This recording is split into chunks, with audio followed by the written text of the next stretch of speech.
Hello, good morning. It's Monday.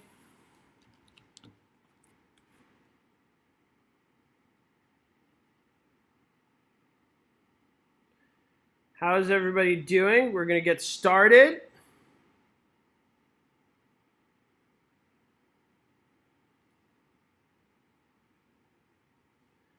Yippee is right.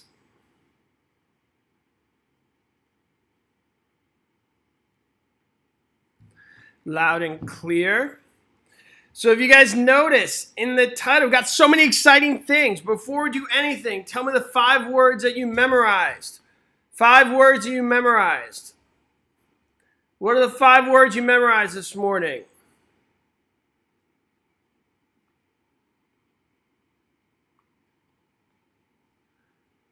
Oh, some of you guys already mentioned my exciting thing I want to announce. I love you guys. You guys are the best. Okay, 5 words. Sarah says my 5 words are congratulations, congratulations, congratulations, congratulations. Thank you, Sarah. All right, I'll just get to it. All you guys are mentioning it, but I wanted to announce it when we had more people, as we usually hit 300 people here. So I may just announce it again in like 10 minutes. Adrian, Arthur, and I. Adrian, are you there? Adrian, are you there? You ready? We hit 100,000 subscribers today. 100,000 subscribers. It is amazing. I never thought that. Man, Adrian, I told you to be ready with your confetti emoji. There he is. Thank you, Adrian, with his trophy and confetti emoji. 100,000 subscribers. That is crazy. I mean, whoever thought we started this just as like a exam prep assistance thing? It just shows how much of a need there was for this, which is amazing that this many people have supported us and been with us, and how much of a pleasure it's been. It's insane to me that we have 100,000 subscribers. Take that, my niece with her stupid makeup tutorials. Woo! So this means soon I'm going to take a picture with a plaque. YouTube's going to send me a plaque, and they're going to give me access to their YouTube studios, and we're going to have a YouTube designated person to us. Would you guys like it if, just if you're curious, if I made a video sharing all our followers what happens when you hit 100,000 subscribers? Because basically they give you access to a studio, they give you a specialized person that helps you, a specialized assistant that supports you. They give you all this stuff because they think you're the real deal. So it might be interesting to some of you guys to see that. All right, so maybe I'll make a video. All right, the other exciting thing, I know if that wasn't enough, right? If that wasn't enough, who's ready for more exciting stuff? You think your head might explode from excitement? Say, I'm ready for more excitement. Richard said, who's your favorite YouTuber? Me, obviously. The other excitement is, if you notice in the description of today's webinar, it says premium webinar, vocabulary with Joe. It says with Joe. The reason it says with Joe is because now we have 3 instructors, and we are going to designate who's teaching what class. So if you guys prefer one over the other, you could see who's teaching what when. All right. So now we have Stuart. So now it's me, Adrian, and Stuart. And what that means for you guys is we are doing 2 webinars on Tuesdays and Thursdays. So we're upping the amount of webinars. We're going to start doing 2 a day instead of just 1 a day. All right, how awesome is that? We're going to charge you a grand total of nothing. Nothing. We will charge you nothing for that. All right, nothing. Jenna says, now hire me and I'll be a female voice. Send us a message, Jenna, and after you pass, we'll see what we can do. Okay, we will charge you nothing. So we're going to start with 2 webinars on Tuesdays and Thursdays, and we're going to progress from there, see how that goes, and maybe we'll even add more after that. So is this just too much excitement for one day or what? Can you guys handle it? So yes, we have this week we start with our 3rd instructor, and we're going to start doing more webinars during the week. Muriel says, will they be different webinars? They will. Muriel, it's a great question. Stuart's going to do it in a little different style than I do, which is part of the reason we brought him on. When we looked for somebody, we didn't want to bring on somebody who'd do it the exact same way as me. A lot of people wanted to do webinars and just kind of do what I do, which was fine. But we were really looking for somebody who could kind of bring a different way of doing it to appeal to different people. Okay, so his webinar is going to be a little different than mine, and that was the point when we were looking to bring somebody else on. A lot of people, they have a style, they want everybody to follow their style, but I am humble enough to know that my style is not the best for everybody, so we wanted to bring on people who do different styles and different ways of doing things. So I hope you guys like that approach, rather than being arrogant and saying, do it my way's the best. No. When we came together, we said we want to be able to help different types of people, so we're doing different styles. Anyway, so Stuart's will definitely be a more PowerPoint style than mine. And as you guys know, I do vocabulary and questions, and Adrian's very good at explaining basic concepts. So as you guys come to these a lot, look for the 3 of us to do it different ways. Our goal is to do it in 3 different distinct ways, okay? All right. So let's get to the matter at hand. We're doing vocabulary today. All right, so executed contract. What's an executed contract? That's right, Jenna. Everybody learns differently. So what is an executed contract? So you have executory and executed.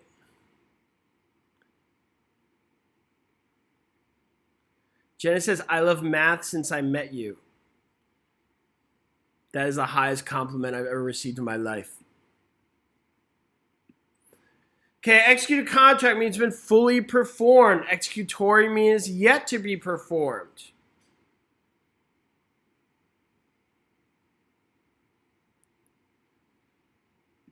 Okay, move right along. I see some of you guys in chat already. I like Stu, I like Adrian, I like Joe, and I love that. As I said, it just shows that people have different tastes. And we're going to appeal to everybody like a Ben & Jerry's ice cream store. Okay, effective interest rate. What is that? Effective interest rate. Effective interest rate. Effective interest rate. What is that?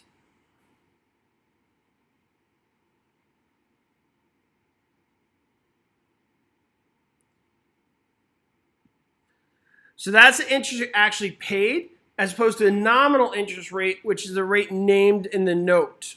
Okay? So effective interest rate is what you're actually going to be paying.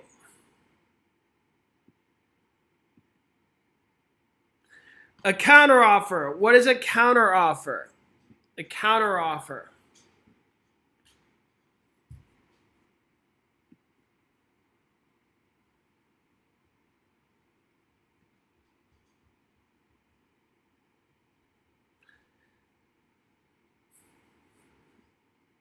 A counteroffer is a brand new offer. Those of you guys wrote new offer, great job. I want everybody to write this down because I think this definition will incorporate other concepts as well. Everybody ready? Write ready.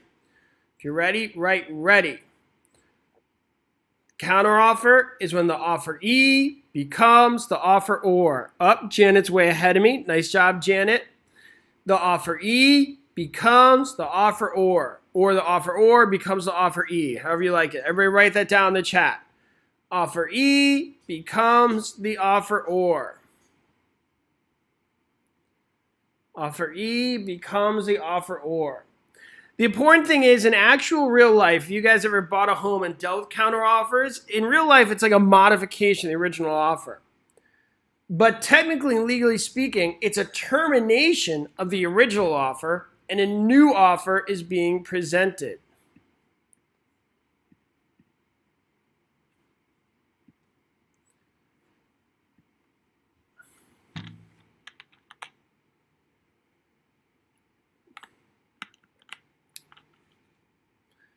All right, good job. A leasehold estate. Tell me everything you know about a leasehold estate.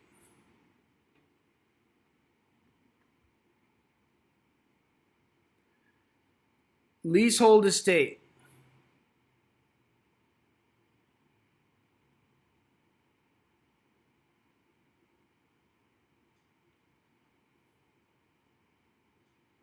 Letitia says, did you hit 100K on 5? No, Letitia, I hit 100K about 2 hours ago.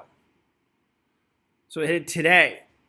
So we had our contest on the group of who could guess the date. So we're going to announce a winner later. Of whoever guessed June 1st is a big winner.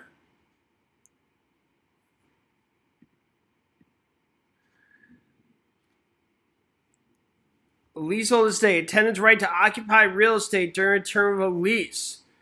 Okay, is a lease personal or real property? You should all get it right. It says it on the board.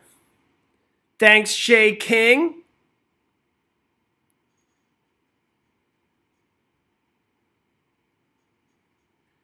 I wish you guys were all in front of me, so I'd have a big party for all of you. You guys tell me where you want me to hold the party, and I'll do it to celebrate the 100K. Okay, it is personal property. Tell me 4 types of leases that you learn when studying for your real estate exam.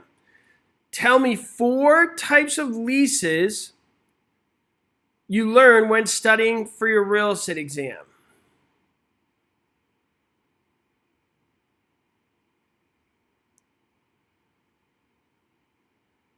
Four types of leases: gross, percentage, net, and sandwich lease. Nice job, Ryan Allen from Palm Springs, if I remember correctly, Ryan.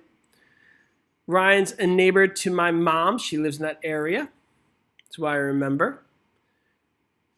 Okay, so you have a percentage lease, a gross lease, a net lease, and a sandwich lease. If you guys never heard of a sandwich lease, don't worry about it. It's super easy. Another way to call sandwich lease is subletting. Subletting. It's a sublease. Subletting.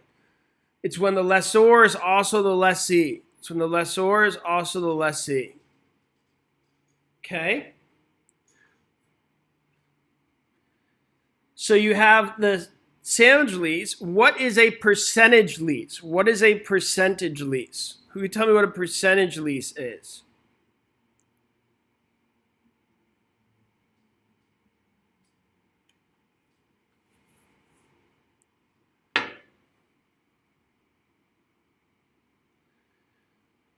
A percentage lease.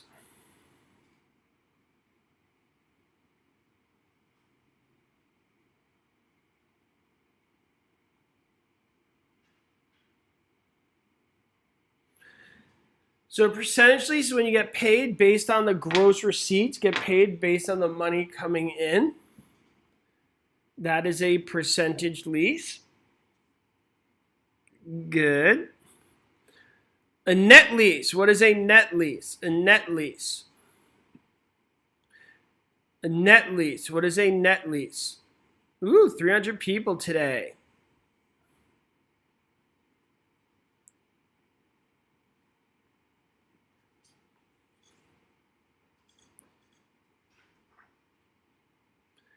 So net lease when you're paying tax, insurance, and maintenance. Oh, Jay Reed's taking his exam tomorrow. Everybody say good luck, Jay Reed. Good luck, Jay Reed, taking his exam tomorrow. Let's all show some support for our fellow students here. Okay, so net lease paying tax, insurance, and maintenance. Okay, and then we have so you got your net lease. percentage lease, and gross lease. Last but not least, a gross lease. What is a gross lease?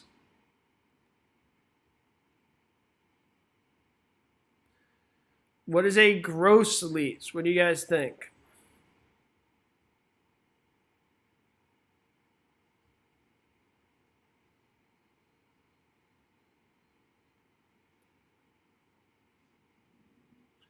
A gross lease is a fixed rent where you typically pay with your average rental.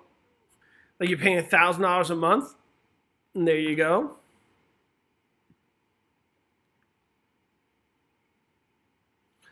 Somebody said, can you please play net lease again? That is more for commercial properties, and you're paying for tax, insurance, and maintenance. Which is something you don't do in a residential lease very often.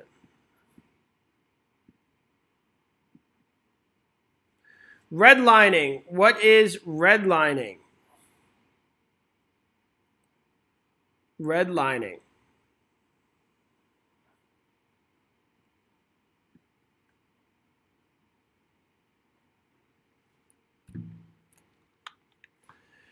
So guys, just a reminder, tomorrow we have 2 webinars. Tomorrow we are doing a webinar at this time, 9 a.m. Pacific, 12 o'clock Eastern time. And we're also doing one at 4 o'clock Pacific, 7 o'clock Eastern time. So we got 2 webinars tomorrow. I'm doing the morning one, and Stu is doing the afternoon one.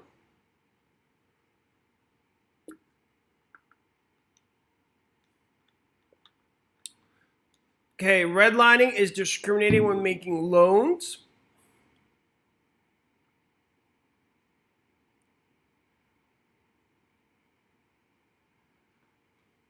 All right, it's basically saying don't lend to that area because those people live there. So Jessica says under Sherman Antitrust Act. Jessica, that would actually be a violation of fair housing.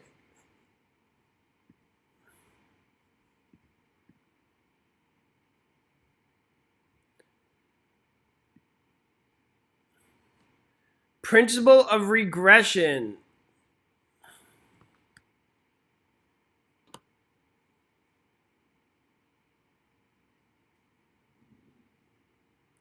Ooh, Kelly says, what is the average time you think it takes to study material? I guess everybody's different. Let's take a poll. Kelly Navarro asks, what is the average time you think it takes to study all the material? If you're trying to give yourself a deadline, what do you guys think? Who can answer that question? For all you guys, why don't you guys answer, how much time have you given yourself to study? Let's take a poll in the group, see if we can help Kelly out here. How much time have you guys given yourself to study? Solar says 10 minutes. 2 months. I see 10 months, 2 hours, an hour a day. Woo, everybody's all over the place with this one. But it looks like, generally speaking, most people are putting 2 to 3 months. 2 to 3 months. If I'm seeing this correctly. But obviously the most concise answer is everybody's different. So that 2 to 3 months is a general rule. All right, so we're talking about principle of regression. For me, when I started studying, I looked over all the material over the weekend before I started, and I had a pretty good idea of how long it would take me after I gave it an honest glance over. I don't know how you guys felt, but everybody's different. I felt like once I kind of glanced it over, like I spent the weekend looking it all over, I was able to assess, okay, it's going to take me this amount of time to kind of take all this in. I had a pretty good idea. I'd say I kind of made a plan.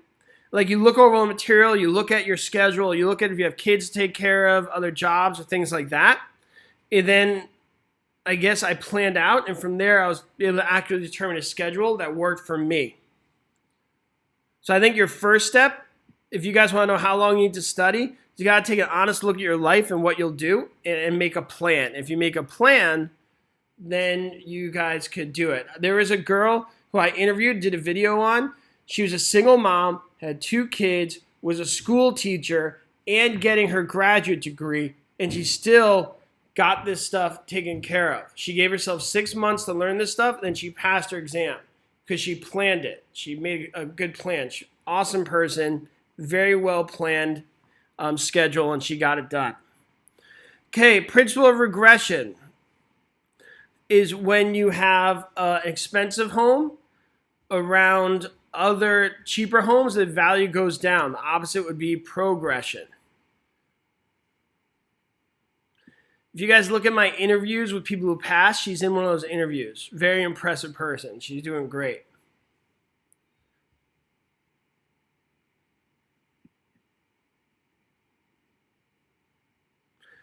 Walter says, Joe, you're all over Quizlet. I know. There's certain people who have copied our material, stolen it without our permission, and put it on their sites, and we have to write cease and desist orders. Thanks for letting me know, Walter. It's become an issue for us, unfortunately. People taking our material and trying to sell it or profit off it without telling us. Okay, prepayment penalty clause.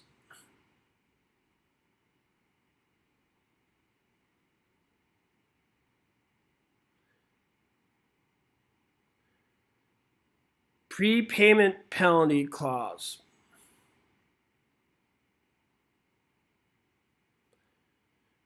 All right, here we go.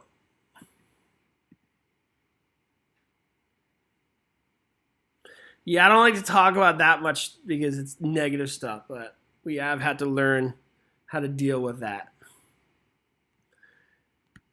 Okay, allows a penalty to be enforced if a mortgage is paid off. Good. An option. What's an option? One word should be coming up when you hear the word option.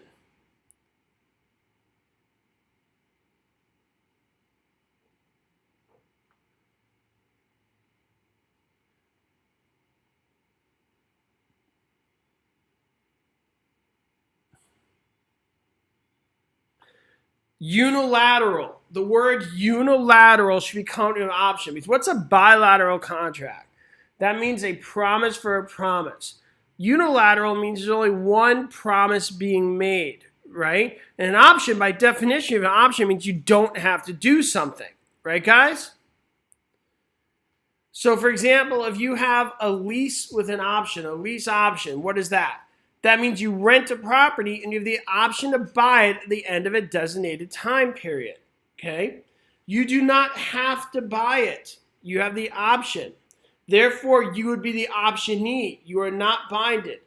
The optionor would be buying it to sell it if you want to exercise your option. And to obtain that option, usually you would pay some money up front, or maybe you'd pay an extra amount in rent, whatever you agree upon, but you would give them money in one form or another to say, at the end of this period, if I want to buy it, I can buy it. If I don't buy it, I'll lose that money. But don't sell it to anybody else during this period. You're kind of giving them money to put it on hold. You know when you go to the store and you see the shoes you like and you ask them to hold it for you and you'll come back in an hour? It's kind of like that, except on houses they won't do it for free.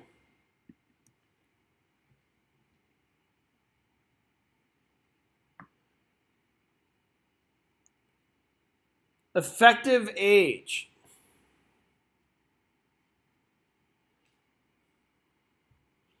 What is the effective age?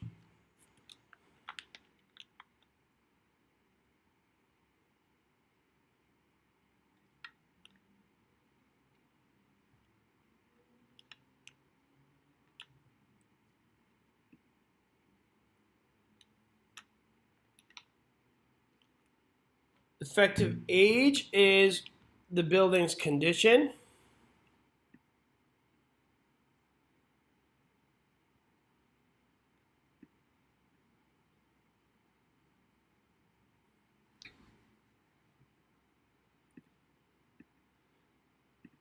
Let's get to know material fact. This is a good one. What is material fact?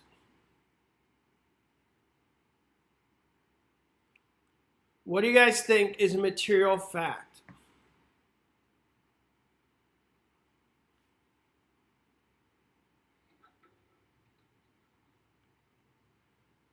Material fact is something that must be disclosed.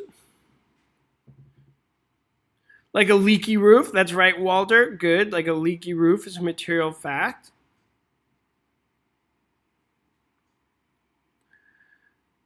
So agents must disclose material fact. They're things that are easily seen. Things that you don't need like a professional inspector to look at for you.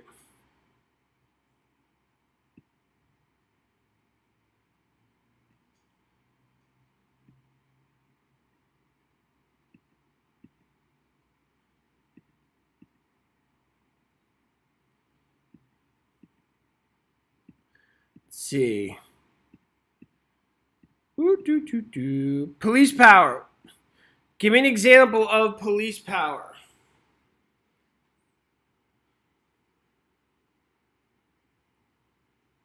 Give me an example of police power as it pertains to the real estate exam. Example as it pertains to zoning. Good. Zoning or building codes. Good. They're one of the 4 government powers. Can you tell me the other 3 government powers?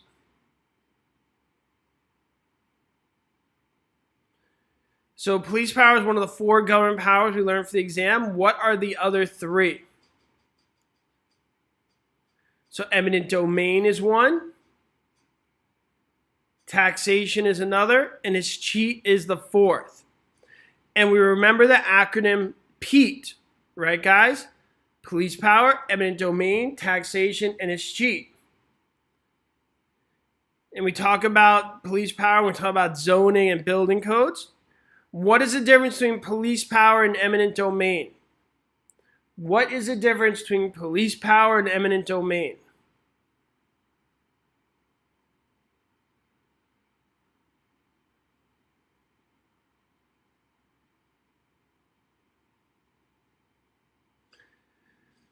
Police power, they tell you how to use it. Eminent domain, they take it away from you.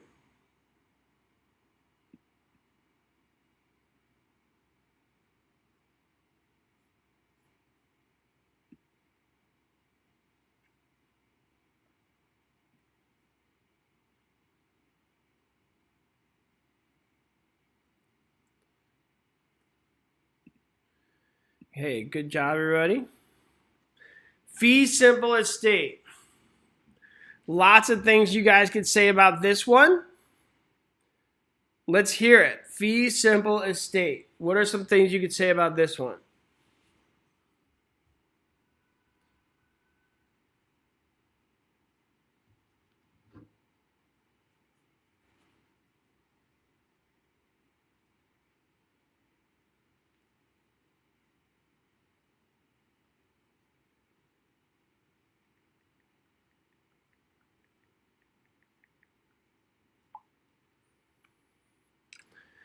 Fee simple estate is the highest form of ownership. Good. It's also called a fee simple absolute. When you have this estate, do you have absolute ownership? Do you have absolute ownership? Like unencumbered ownership? What do you guys think? No. Remember those government powers we discussed? Police power, eminent domain, taxation, and escheat? You're limited by those things, right, guys? Like there's always taxes. You still have those government powers.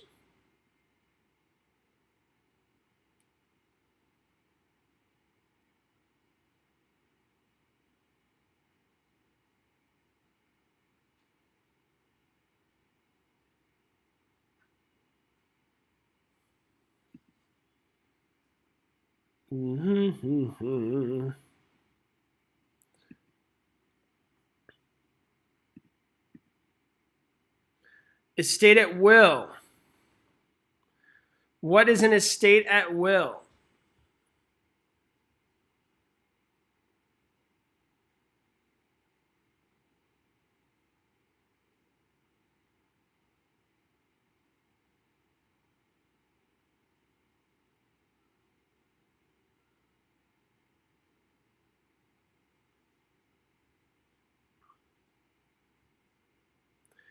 The state at will means it could end at any time.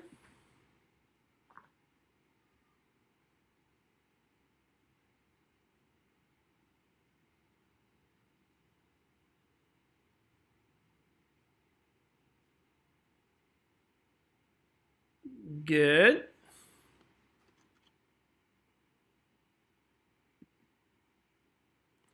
A variance. What is a variance?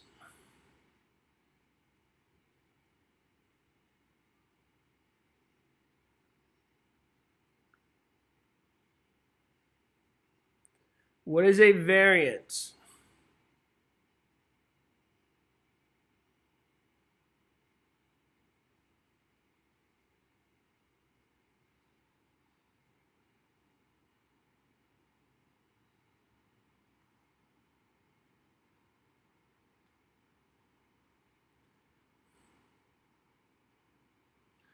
A variance is an exception to the rule. It does not affect the rest of the community. Good.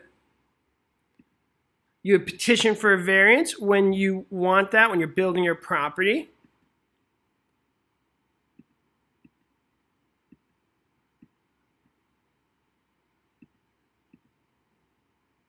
Accretion. What is accretion? Accretion.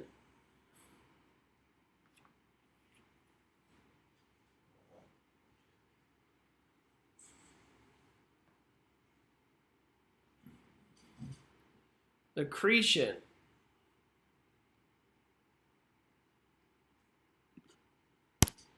An increase in actual land due to natural causes. Good. It's accretion.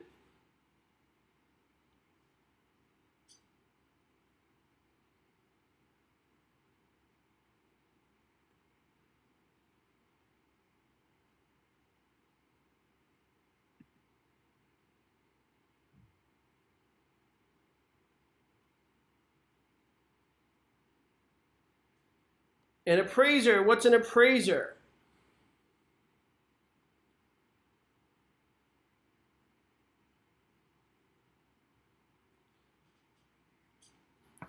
Appraiser is a neutral third party to find value. They're independent. By the way, we spoke about accretion. What's the opposite of accretion?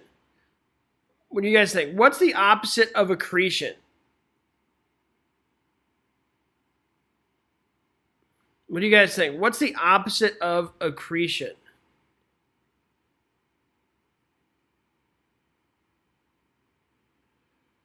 So avulsion is the tearing away of land.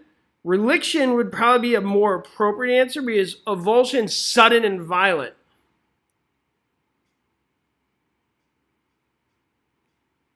Okay, good. You want to look up those words. Look up accretion, reliction, and avulsion. Maybe those will be your 5 words that you learn tomorrow morning. Okay, commingling. Yeah, avulsion is like a sudden, violent tearing away the land, like when a dam breaks and water comes tearing through. Commingling is mixing of the money. What's it called when you use that money? So commingling is when you mix it. What's it called when you use that money?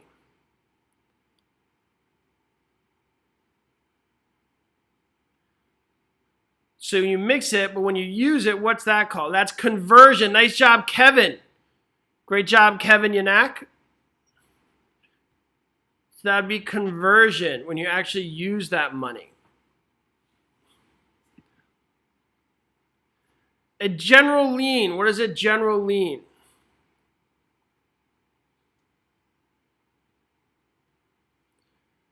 A general lien.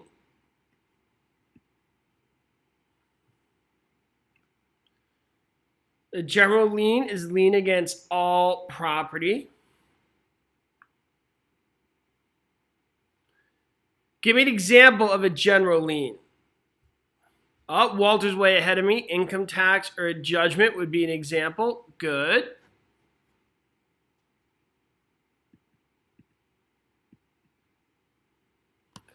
Statute of frauds.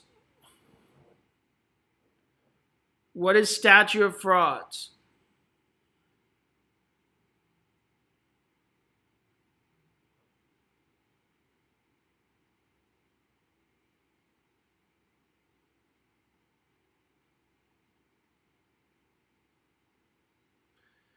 Statute frauds say what things must be in writing. It's not in writing, it would be unenforceable. Which items would be unenforceable? That's what the statute frauds designates. It designates which things must be in writing and which things do not. This is not just a real estate concept. This is just general contract law.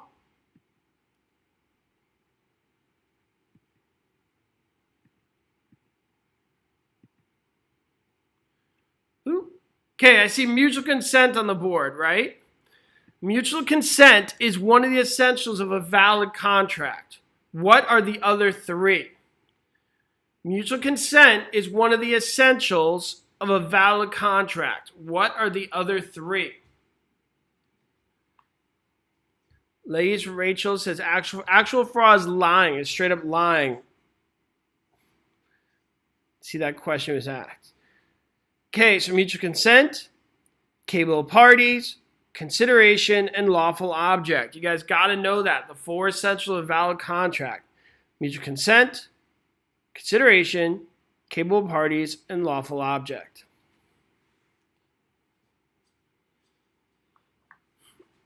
All right, guys, that's it for today. Thank you so much for the support on 100,000 subscribers. We're just getting better. We're going to do better things. We're going to get a lot more help. We're bringing in better people, more people, to offer different ways of doing things, different ways to learn. So there's going to be more variety, more webinars.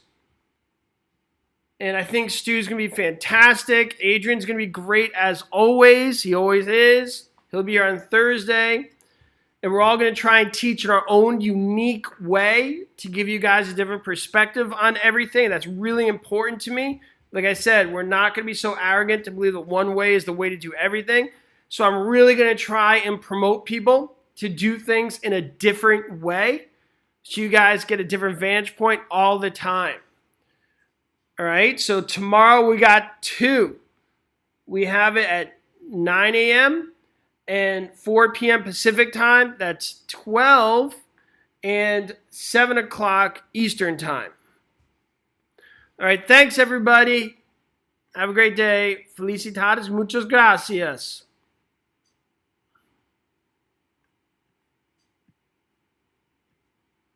Grazie, grazie.